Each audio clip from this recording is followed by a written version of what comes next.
नमस्कार छात्रों, हमारा आज का विषय है विराम चिन्ह। आज मैं आपको विराम चिन्ह के अर्थ और महत्व के बारे में बताऊंगी। इसके अलावा मैं आपको हिंदी भाषा में प्रयोग किए जाने वाले 4 महत्वपूर्ण विराम चिन्हों की जानकारी भी दूंगी।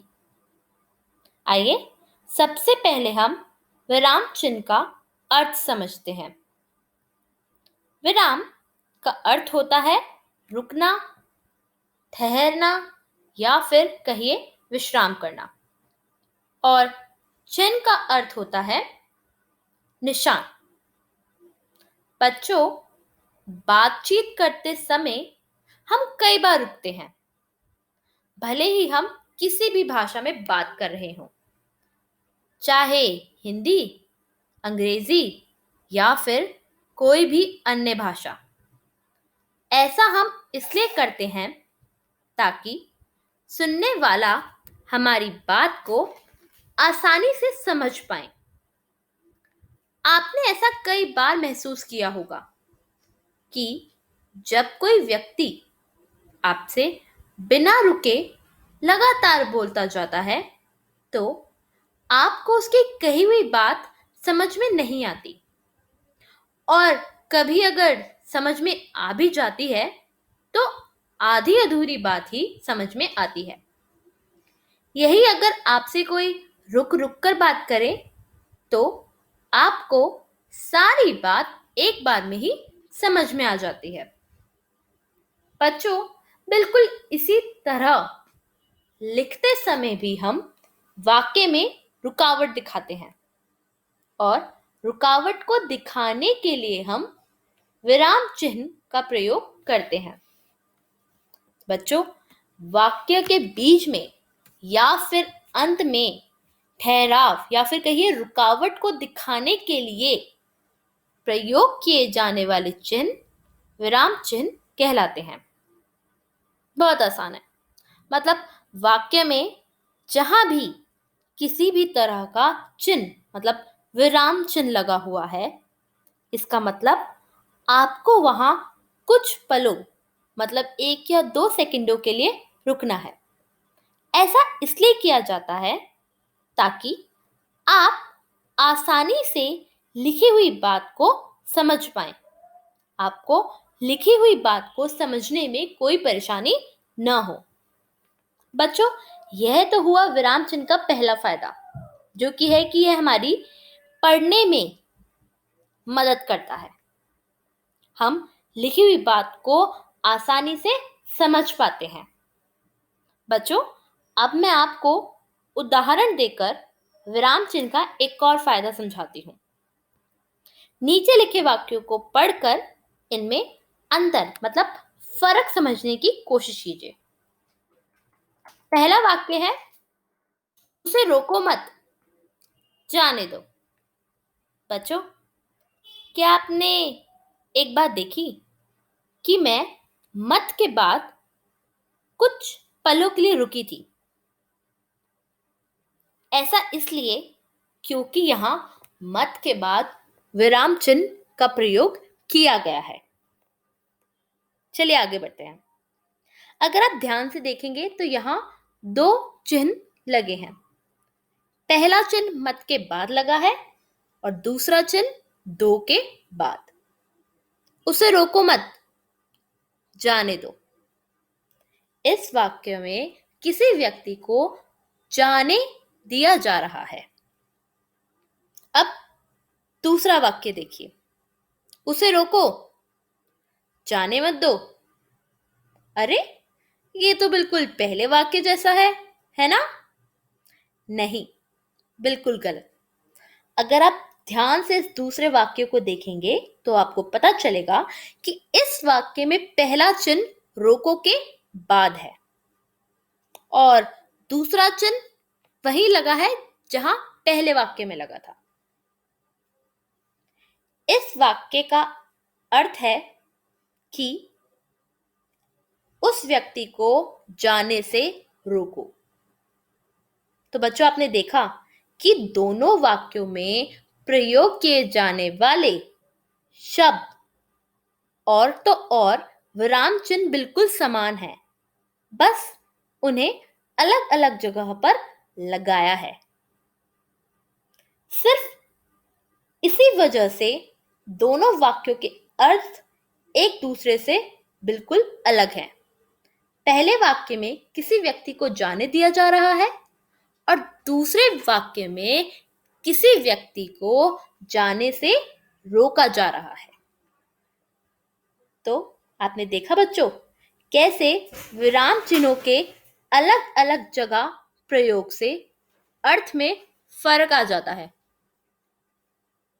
बच्चों, आइए अब हम एक एक करके सभी विराम चिन्हों के बारे में पढ़ते हैं।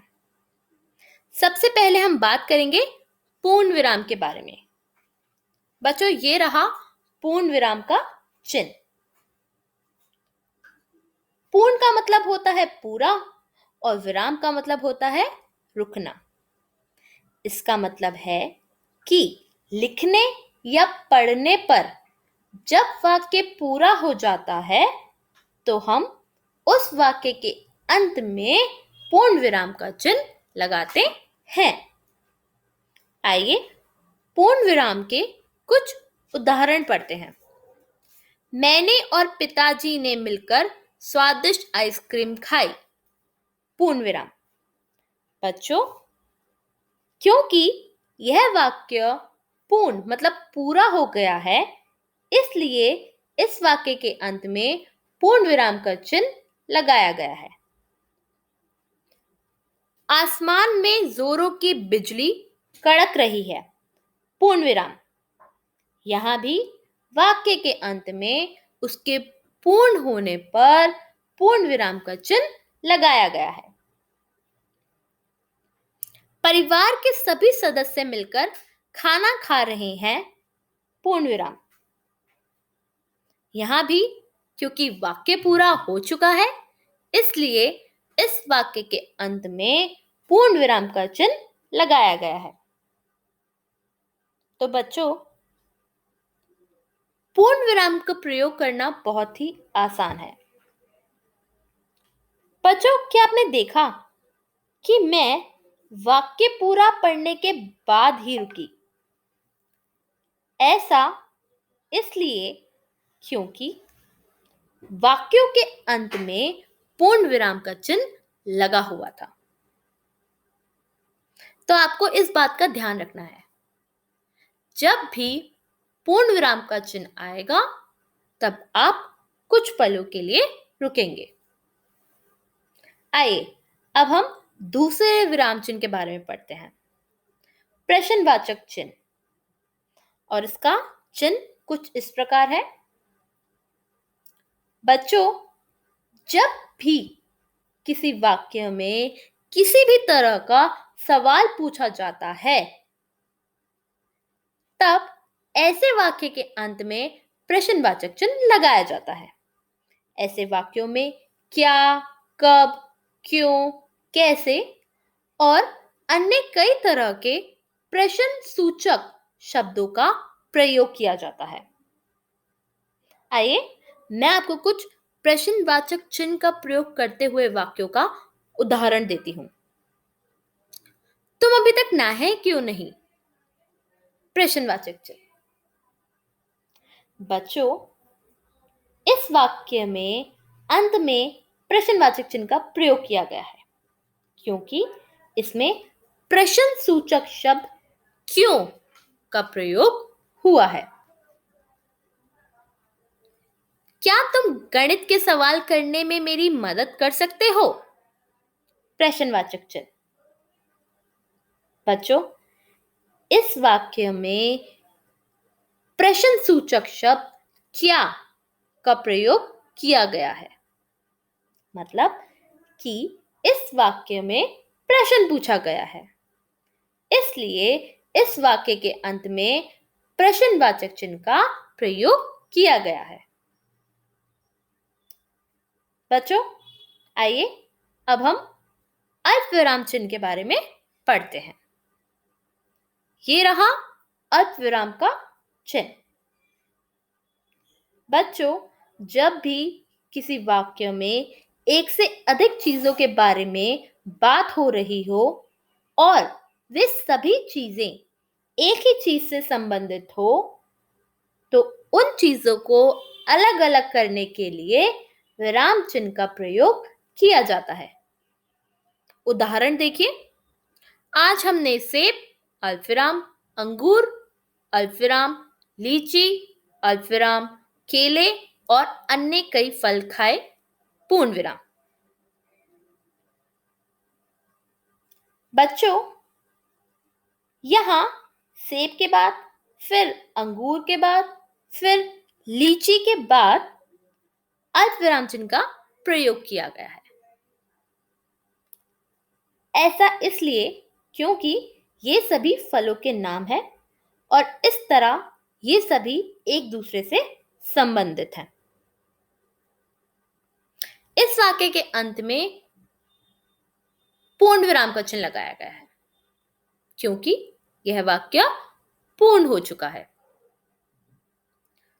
अगला उदाहरण देखिए, पेड़ों से हमें ऑक्सीजन, अल्पविराम, भोजन, अल्पविराम, लकड़ी, अल्पविराम, दातुन और अनेक दवाइयां मिलती हैं, पूर्ण विराम। बच्चों, इस वाक्य में पहले ऑक्सीजन के बाद, फिर भोजन के बाद और फिर लकड़ी के बाद अल्पविराम का प्रयोग किया गया है। बच्चों, आपने यहां पर एक बात पर ध्यान दिया कि यहां मैंने दातुन के बाद अल्पविराम का प्रयोग नहीं किया। बच्चों, आपको एक बात का खास ध्यान रखना होगा कि ऐसे वाक्यों में और से पहले और उसके बाद अल्पविराम नहीं लगता। जैसे इस वाक्य में मैंने दातुन के बाद अल्पविराम नहीं लगाया। क्यों? क्योंकि यहां पर और लिखा है और नियम यही कहता है कि आपको और से पहले और के बाद अल्पविराम नहीं लगाना। बच्चों, अल्पविराम का प्रयोग एक और जगह होता है। जब हम किसी व्यक्ति का नाम लेकर उसे कोई बात कहते हैं, तब भी व्यक्ति के नाम के बाद अल्पविराम का प्रयोग किया जाता है। उदाहरण देखिए, पिताजी, अल्पविराम, आप कहां जा रहे हैं? प्रश्नवाचक चिन्ह। इस वाक्य में पिताजी के बाद अल्पविराम का प्रयोग किया गया है। ऐसा इसलिए किया गया है क्योंकि आप कहां जा रहे हैं, यह वाक्य पिताजी को ही कहा गया है। दूसरा वाक्य देखिए, मां, अल्पविराम, कोई कहानी सुनाओ ना, पूर्ण विराम। बच्चों, इस वाक्य में मां शब्द के बाद अल्पविराम का प्रयोग किया गया है क्योंकि कहानी सुनाने को मां को ही कहा गया है।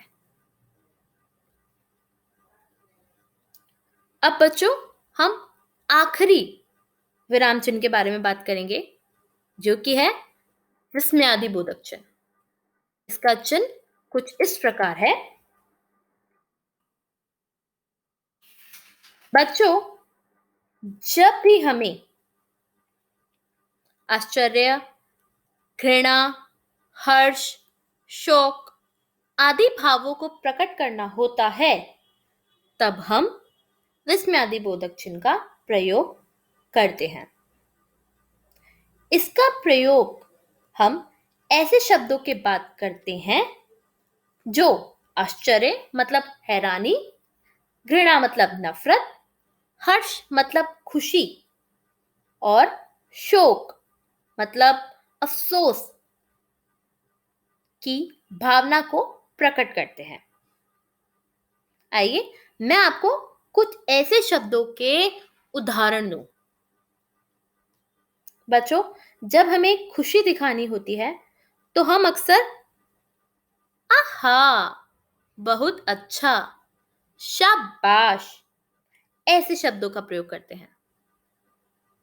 जब हमें घृणा की मतलब नफरत की भावना दिखानी होती है तो हम छी, धत, थू ऐसे शब्दों का प्रयोग करते हैं।